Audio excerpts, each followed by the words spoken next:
everyone, and welcome to Stan the Wine Man TV. I am your host, Stan Rattan, and this is the Blue Collar Wine Show, where I help you spend your wine dollars wisely.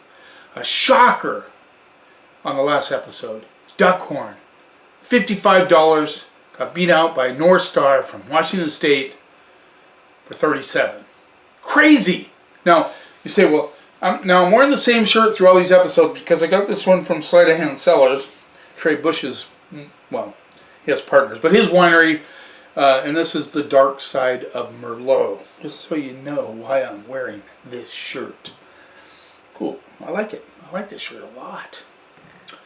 Yes, Washington 1, California 0 in the Washington versus California Merlot Challenge. Now, I did try the Duckhorn a little bit later.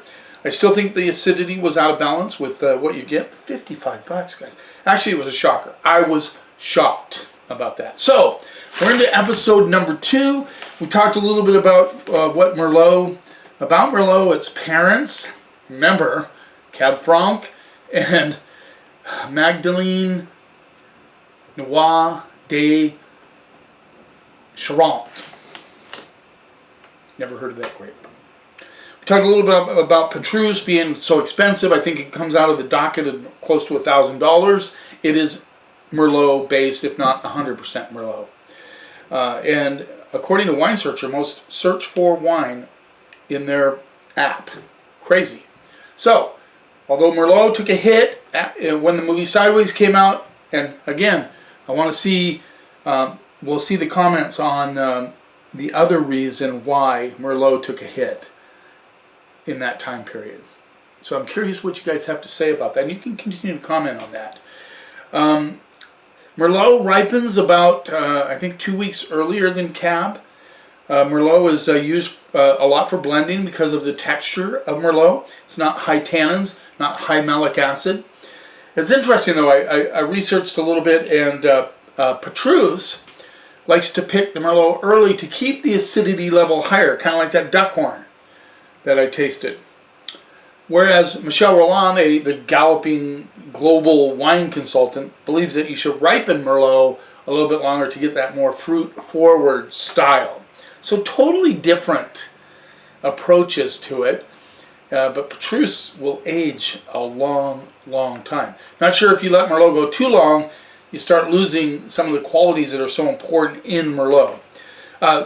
Another thing about Merlot that's very interesting, it's a bigger grape, and the volume of juice that comes out of that grape is disproportionate to the seeds and the thin skin. So that's why it's not high in tannins. Seeds and skins give it tannin. You can also get tannins from oak treatment, so winemakers can work a little oak in there, newer oak, give it a little more tannic structure. Depends on what they're trying to shoot for in that. So let's get started right off the bat. We are at now Washington 1, California 0 in the Merlot, the Washington versus California Merlot Challenge. Number 1. Rates. Yeah, I'm a big fan of Merlot. I've seen a little bit of a resurgence in Merlot sales. When it was really popular in the late 80s, early 90s, that's when I was just cutting my teeth in the wine world. And I remember the big one back then was Blackstone Merlot. As far as, kind of affordable Merlot, everybody bought Blackstone Merlot. And then you had the Columbia, St. Michel Merlot and the Grand Estate Merlot. Those were all really big. See the color on this? Fairly dark. I get a almost burgundy heading towards black. I got to give a shout out to some new subscribers. I mean, I'm only 4 away or 6 away from 500. That's pretty cool. I'm very stoked about that. Thank you for your support, guys. Thanks for watching. I'm glad you're enjoying these episodes. And I'm getting more and more comments. Thanks, Miles. I think Miles lives up in Canada, I'm pretty sure. Yeah. Thanks for the comments. Thank you, Charles, for the comments. A lot of you guys are just, I try to respond to all of them when I can. Let's see what we get on those. Getting chocolate. This is, chocolate seems to be the theme. A little bit of black licorice. Definitely dark cherries on this nose. You get a little bit of a, there's a hint of wood, oak. Definitely some black plum. Let's see what we get on the palate.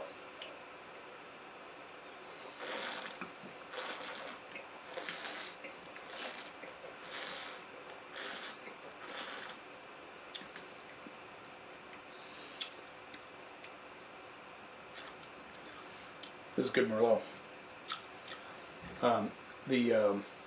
I get dark cherries, plum, a little spice on the back end, a really nice texture. It fills your palate, but it's not over the top. It's not goopy fruit at all. It has some acidity to it. And we talked about that Merlot is not high in malic acid. Cabernet Sauvignon definitely higher in that acid than Merlot.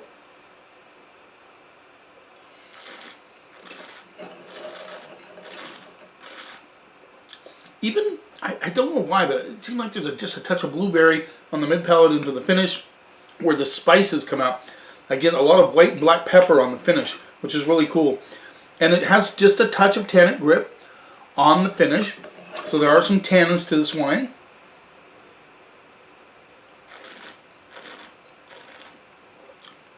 I like this wine. Good balance, seamless integration of fruit, acidity, tannins. Now, just to clarify everything, okay, in order to call it a Merlot in the United States, you have to have at least 75% Merlot. So, a winemaker could decide to throw a little cab in there for structure. Not saying these guys did. But, you know, when you get a little more tannin on a Merlot, maybe they threw just a little bit of cab in there. Now, that brings me back, you know, since Merlot was so popular in the late 80s, early 90s, do you remember going into the wine section and seeing Cab Merlot? Cab Merlot was huge. I mean, I used to remember back in the day in the wine department where I work, there had to be probably 7 or 8 Cab Merlots. There's only one in the department now. Now they call them all these goofy names, Apothic Red, Three-Legged Red. You know, so they, you know, because in the United States you can blend all kinds of things together. There's not heavy rules on that. They've decided now to give them some cool names and blend way more than just Cab Merlot. But you remember the Cab Merlot? How many of you remember the Cab Merlot phenomena back in the day? That was the blend.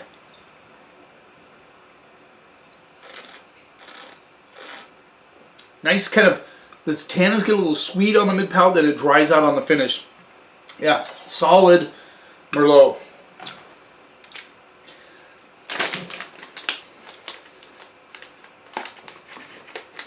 Okay, number 2. This got me kind of excited. I'm stoked about this. You know, because, you know, I prefer Washington Merlot. I think you've heard me say that. But, you know, there are good California Merlots out there. Absolutely.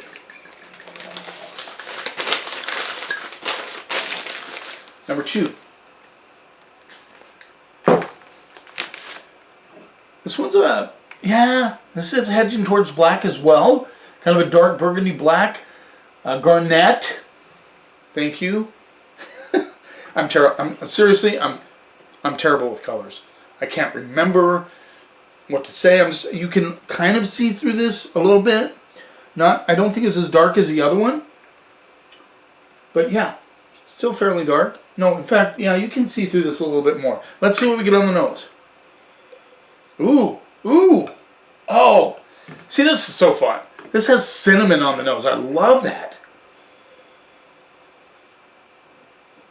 Cinnamon cherries, like somebody sprinkled some cinnamon on the cherries. A little bit of chocolate in the background. Oh, I love that. And plums as well. So imagine just smooshing a bunch of dark cherries, plums, and sprinkling with cinnamon. That's what I'm getting on the nose. Pretty cool. Big cinnamon fan.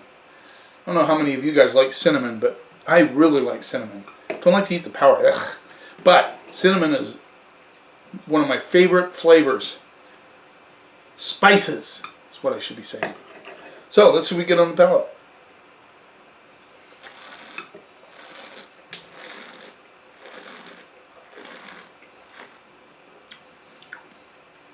The cinnamon comes through on the palate.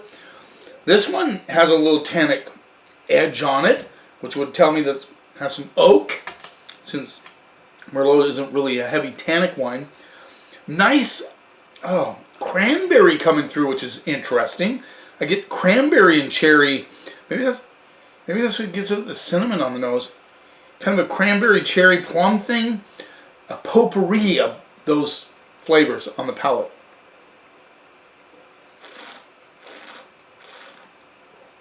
Kind of crunchy a little bit.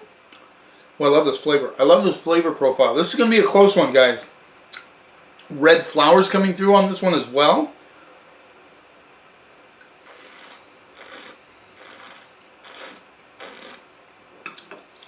It has good acidity. Like I said, this has some malic acidity to it, but depends on when they picked. We talked about that a little bit in the last episode with the Duckhorn. Maybe they picked a little early, which is what Petrus likes to do, which means maybe the Duckhorn needed to age a little bit. But yeah, I like this flavor profile on this one. And you talk about, this would be great with spaghetti. A red meat sauce would be awesome with this wine. And it really is soft enough, I think. It's not as plush as number one, but it has a lot of good qualities to it in the more, the kind of crunchier tannins, the red flowers, the cranberry, the cherry. I like it.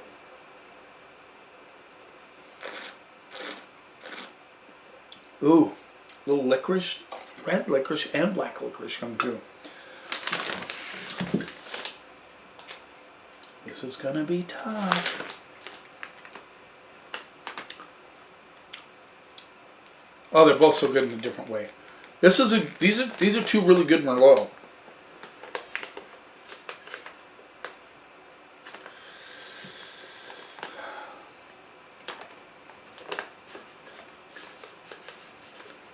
So we have a tie.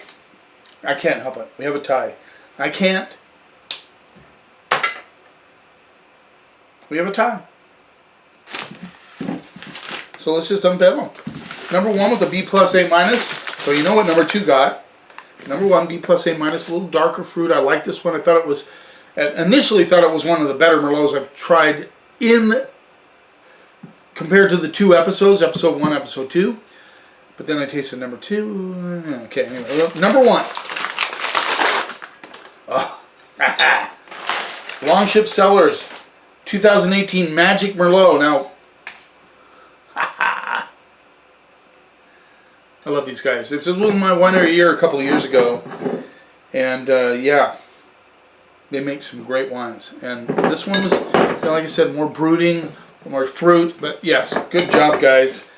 Magic Merlot from Longship Cellars. Love their wine. Oh, rolls in at $28. Did I show that? 28 bucks. There you go.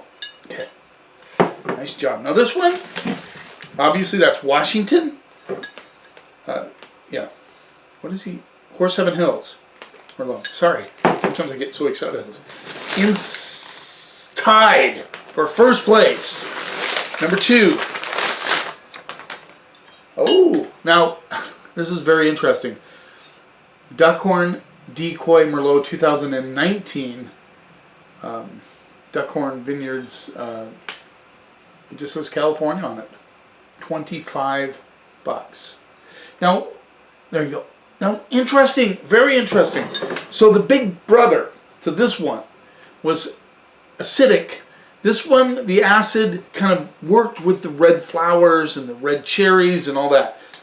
A little crunchy. I liked it a lot. Crazy, crazy stuff. So, a tie. So now it's Washington 1.5, California 1/2. This is fun. I like it. Thanks for taking a little time of your day. Don't forget to subscribe to my channel. I'm only like 6 or 4 or whatever away from 500. I always follow the rule. One is better than none, but it's kind of exciting that you guys are enjoying these episodes. You keep watching, and I'll keep helping you spend your wine dollars wisely.